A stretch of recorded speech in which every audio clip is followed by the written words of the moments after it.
اور اس طرح کے جنسی درندے بننے سے بھی پرہیز بھی کس طرح کرنا ہے. ہمیں اپنے بچوں کو دین کی طرف راغب کرتے ہوئے انہیں کچھ اصول و ضوابط سکھانا ہے تاکہ وہ اس سوسائٹی میں ایک تو خود محفوظ رہ سکیں، لیکن جب وہ خود بڑے ہو جائیں تو ان سے بھی جو بچے ہیں یا دیگر جو معاشرے کے افراد ہیں وہ محفوظ رہ سکیں.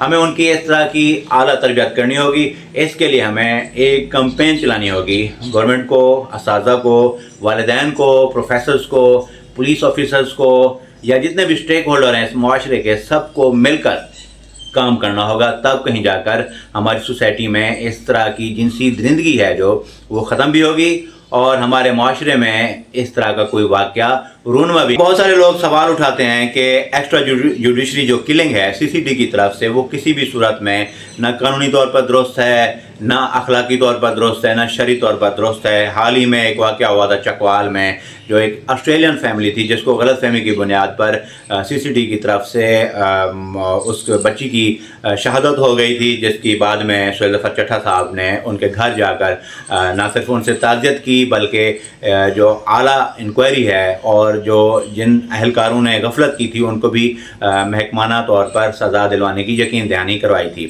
ہر ملک میں آپ نیو یارک کا ریکارڈ دیکھ لیں، نیو یارک پولیس کا، آپ مغربی ممالک کی پولیس کا ریکارڈ دیکھ لیں، تو اس طرح کی غلطیاں، اس طرح کی غفلت، اس طرح کی نیگلیجنسی ہوتی رہتی ہے. لیکن یہ واقعات تواتر سے نہیں ہوتے. لیکن کچھ شرپسندوں نے اس واقعے کی آڑ لے کر CCD پر تنقید کرنا شروع کر دی اور پولیس پر تنقید کرنا شروع کر دی، اپنے اداروں پر تنقید کرنا شروع کر دی بھی. یا تو اداروں کے اختیارات کو ختم کر دیا جائے یا ان کو بالکل ہی ان کے ہاتھ پاؤں باندھ کر رکھ دیے جائیں. لیکن میں یہاں کہنا چاہوں گا کھول کر کہ ہمارے ادارے ہی اس سوسائٹی کی بقا کی ضامن ہے. ہمارے معاشرے میں اگر امن قائم ہے، ہمارے معاشرے میں مجرمان کو فوری سزا مل جاتی ہے، اور کئی ایسے مجرمان ہیں جن کے لیے یہ عبرت کا باعث بن جاتا ہے، وہ جرم سے باز رہتے ہیں. لیکن اگر CCD یا پولیس کے ہاتھ پاؤں باندھ دیے جائیں تو بہت سارے مجرمان ہیں، بہت سارے فرعون صفت لوگ ہیں جن کو آزادی مل جائے گی اور وہ جرم کرنے سے کسی بھی صورت نہیں ہچکچائیں گے. تو ہمیں چاہیے اپنے اداروں کو ایک تو لامحدود اختیارات دیں، ہمیں چاہیے اپنے اداروں کو لامحدود اختیارات دیں، ان کو جدید ترین سہولیات دیں تاکہ وہ جو ایک جدید ترین انویسٹیگیشن کا ٹولز ہوتا ہے وہ اس کو استعمال کر سکیں اور مجرمان تک جلد از جلد ان تک پہنچ سکیں اور انہیں کیفر کردار تک پہنچا سکیں. اب یہ جو واقعات ہو رہے ہیں اس طرح کے، خاص طور پر ریپ کے اور معصوم بچوں کے ساتھ، یہ اس اکیلے مجرم کا قصور بالکل ہے، لیکن صرف اس کا ہی نہیں ہے، یہ ہم سب اس کے ذمہ دار ہیں. ہمیں کچھ نہ کچھ اخلاقی جو قواعد و ضوابط ہیں ان کو نافذ کرنا ہوگا ہماری سوسائٹی پر. ہمارے جب نوجوان بے روزگار ہوں گے، جب انہیں سوشل میڈیا پر ہر طرح کی ویب سائٹوں پر رسائی حاصل ہوگی، تو اس طرح کے واقعات رونما ہونا کوئی بعید نہیں ہے. ہمیں سب سے پہلے تو جو سوشل میڈیا پر فحش ویب سائٹ ہیں ان پر سختی سے پابندی لگانی ہوگی، ان کو بند کرنا ہوگا.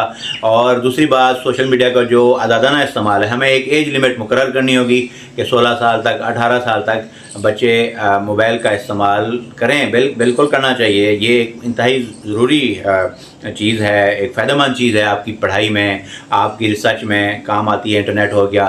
لیکن کچھ اصول و ضوابط والدین کو، اساتذہ کو طے کرنے ہوں گے تاکہ جو آنے والی نسلیں ہیں وہ ان میں بگاڑ نہ پیدا ہو، بلکہ وہ جو جدید ترین ٹیکنالوجی ہے اس کو صحیح طریقے سے استعمال کر سکیں. ہمیں یونیورسٹیز میں، کالجز میں اور اسکولوں میں بچوں کو بتانا ہوگا، ہمیں یہ بھی بتانا ہوگا کہ اجنبی لوگوں کے ساتھ کسی قسم کا مراسم رکھنا آپ سب کے لیے نقصان دہ ثابت ہو. ہم مل کر سوسائٹی کے جتنے بھی اسٹیک ہولڈر ہیں کوشش کریں گے، کمپین چلائیں گے، تب یہ واقعات نہ صرف رک جائیں گے بلکہ ان کا سدباب بھی ہو جائے گا.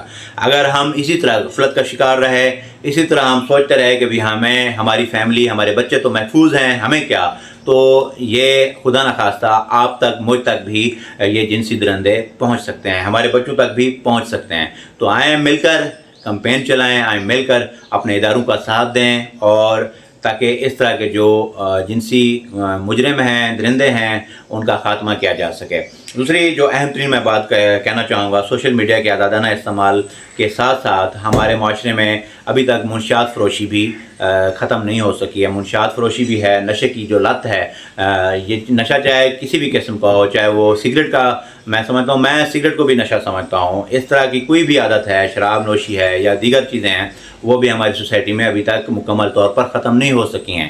ہمیں اس پر بھی سختی سے کنٹرول کرنا ہوگا، کیونکہ بہت سارے ایسے لوگ ہیں جو چوری کی وجہ سے، نشے کی لت کی وجہ سے بچوں پر جنسی حملہ کرتے ہیں اور اغوا برائے تاوان کرنے کی کوشش کرتے ہیں، جس کی وجہ سے ان سے اس طرح کے جرائم سرزد ہو جاتے ہیں. اب ہمیں غفلت کا شکار نہیں ہونا چاہیے. اب ہمیں بالکل آنکھیں کھلی رکھنی ہوگی. ہمیں اس طرح کے جو جرائم ہیں ان پر مکمل طور پر قابو پانے کے لیے ہم سب کو مل کر کام کرنا ہوگا.